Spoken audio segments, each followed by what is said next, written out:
Hey guys, thanks for tuning in to another episode of Battlefield Matchups. This time I'll be comparing the M96 Swedish Mauser with the Springfield 03, both very accurate rifles. But, how are they in combat? Now, the M96 Swedish Mauser was designed in 1896, right before the Gewehr 88 came around, which was the best Mauser that Germany ever made. Now, the big difference between the Gewehr 98 and the M96 is it's got a cock and close action. And it also has two locking lugs. You can see there's two locking lugs. And I'll show you the cock and close action. Yep. And also the cartridge as well. This is 6.5 by 55. Now, this is another Mauser design. Basically, we just took the Mauser design and made our own little tweaks to it. This is a cock on open action, so I'll show you that. So it's just been fired. Yeah, if I can do it, let me put my foot there. Yep, see? Now anyways, this was used in combat. These rifles were used in combat, obviously. These were two only in one war, from what my research. That was the Winter War of '39. These were used in World War I, World War II, Korea, Vietnam. Yeah, they were used a lot. Yeah, now I like both of these. So, anyways, now this rifle is chambered in 6.5 by 55, which is actually an awesome round.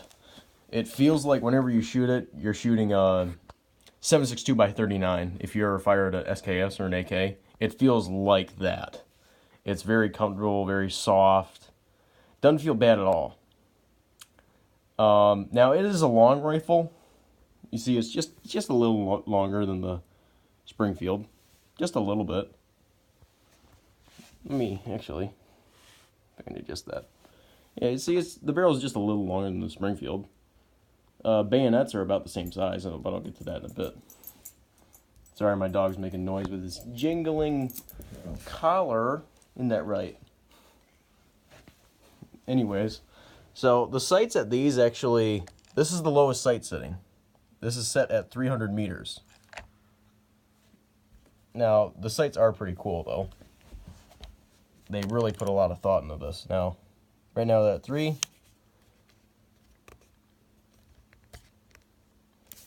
4.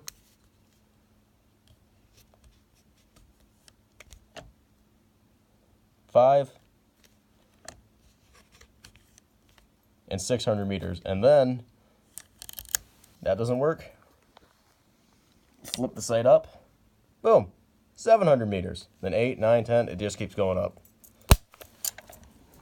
Now, the sights right now on the Springfield 03, I think this is at like 500 yards. But then you flip the sight up, and that very lowest notch right there. Hang on, let me see if I can hold my rifle a certain way. Yeah! This notch right there, that's your lowest sight setting, and I think about 150 yards. Sorry, meters, yards. We have our own measurement system because we're awesome. Yeah, that very lowest one is like your battle sight. Now, that would be pretty hard to do, is if you look at, let's say you're firing in a trench, and the other trench isn't exactly far away, and you're firing, oh! And then you don't remember to pick it up. Now, one thing that is, I want to talk about real quick is the sights do that. The reason that is, if you watch CN Arsenal, they talk about the Krag Jorgensen rifle, and the cavalry kept complaining. It's like, oh, well, we don't like the sights because the way they are, they're basically kind of like this, in a way. We forget to put them down, and we break the sights, or we break our holster that we put the rifle in.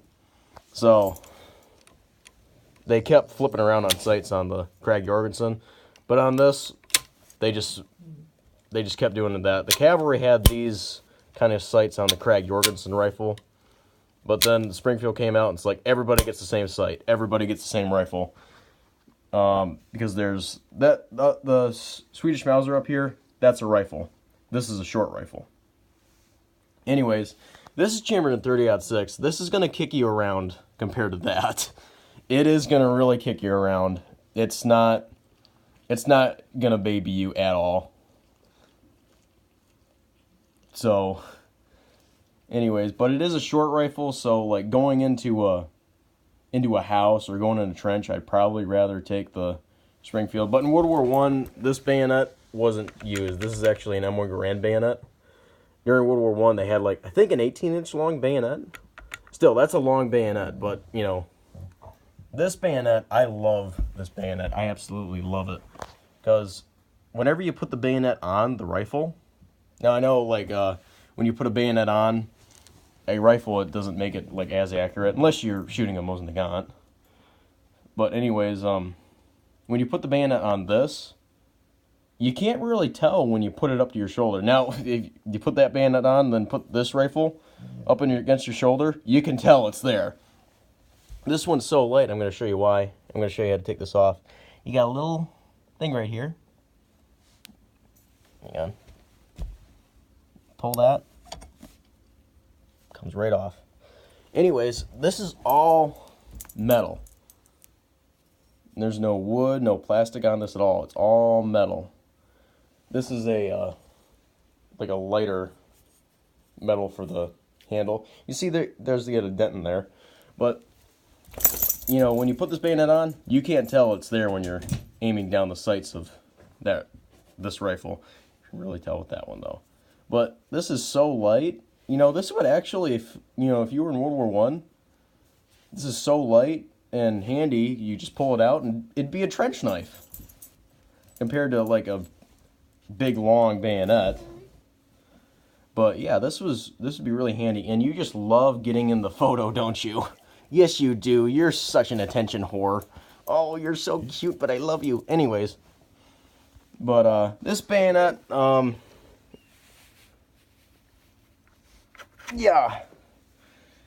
This is heavy compared to that. It really is. Now, I don't have a Springfield 03 bayonet. Those are longer. I got an M1 Garand bayonet. They both fit. They're both interchangeable, Springfield and Garand. But just holding it, you could tell. Yeah, this is heavier. It'd probably be a good trench knife. I wouldn't doubt it. But when you put it on the rifle, it's like, oh my gosh, yeah, I got a bayonet on that thing. Now, the scabbards is what's different. Now, what we decided to do is, if you look at this scabbard, it has these two little hooks on there. That's so it can fit on your belt. Now, compared to this part, okay, so this is your scabbard. This is your frog. Now, the frog goes on your belt. Frog holds the scabbard on your belt. Scabbard holds your bayonet.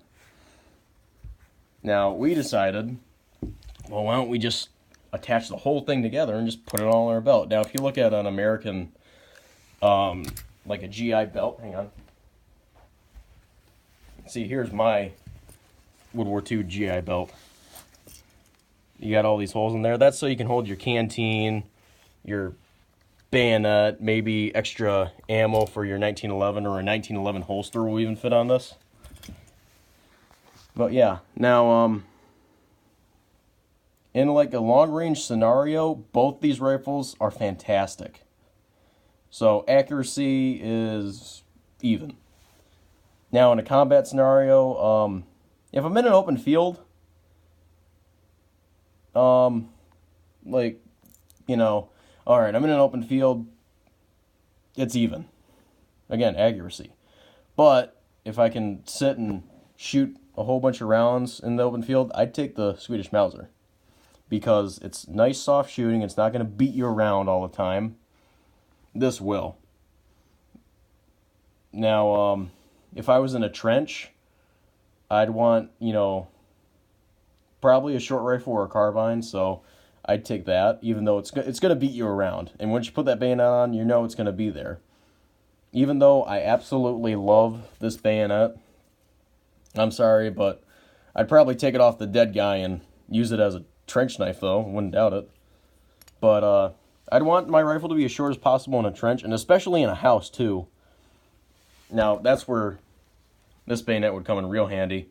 Now, if you read the book All Quiet on the Western Front, the German soldiers coming to the veterans told them, okay, don't put your bayonets on the rifle, because when you stab someone, the bayonet's going to get stuck in the guy, and it's going to be hard to pull it out of that guy, or your bayonet's going to break off. So just take a shovel, put an edge on it, and you can cleave it into the person.